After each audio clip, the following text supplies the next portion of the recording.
بالله من الشیطان الرجیم بسم الله الرحمن الرحیم د کاریزات ټول ولس ته د اگزیکټیو کمیټې د کاریزات بحالي له طرفه زه سلامونه.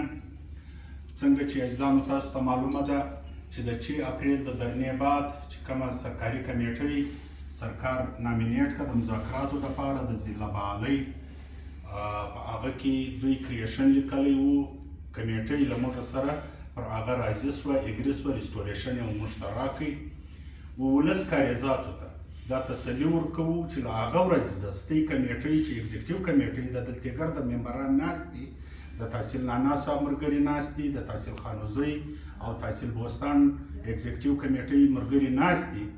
نن دلته اجلاس وسو په میل کې په بوستان کې نن 25 اپریل د هفتې ورځ ده.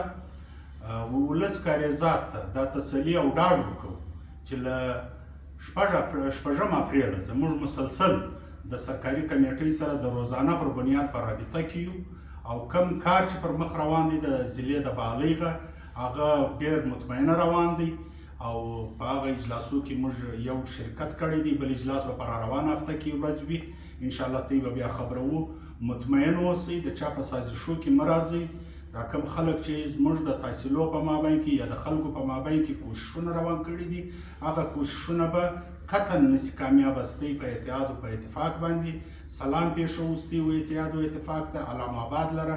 سلام علیکم. د کاریزاتو تمامو ملګرو ته ډاډ ورکوم چې تی کوم جدوجهد وکړئ الحمدلله چې بیا کومه کمیټې د سرکار جوړه شوله سرکار کومه کمیټې چې وه هغه یې په قاعده کار شروع کړي. موږ د روزانه پر بنیاد باندې د هغو سره رابطه لرو. موږ له خپلو جمهورۍ څخه آګاه هم یو او ځیرک هم یو ورته او موږ وخت هم ورکوي.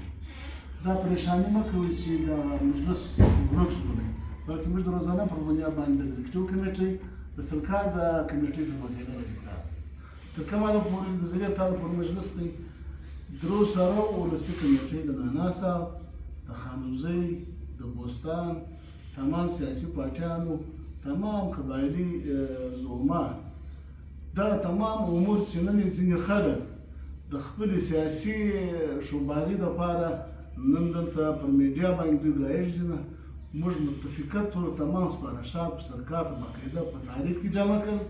تمام سیاسي پارټیانې تمام ولسي کمیټۍ تمام قومي ځوانان هغه پر دغه متفق دي. موږ په مابین کې یو اختلاف هم نشته. کوم څوک چې دلته نن د ځینې کسان یې دلته خپلې مهرې ګرځولي دي چې د هغه په ذریعه باندې د ولس په مابین کې انتشار پیدا کړي انشاءالله دغه سازش به د کاریزاتو د عوامو په مابین کې د نفرت د پیدا کولو دا سازش کامیابه نه شي. موږ به انشاءالله متفق یو او انشاءالله تعالی موږ په ډېر ښه انداز خپل نسب الله د خپل منځلي مقصود ته ځان رسوو.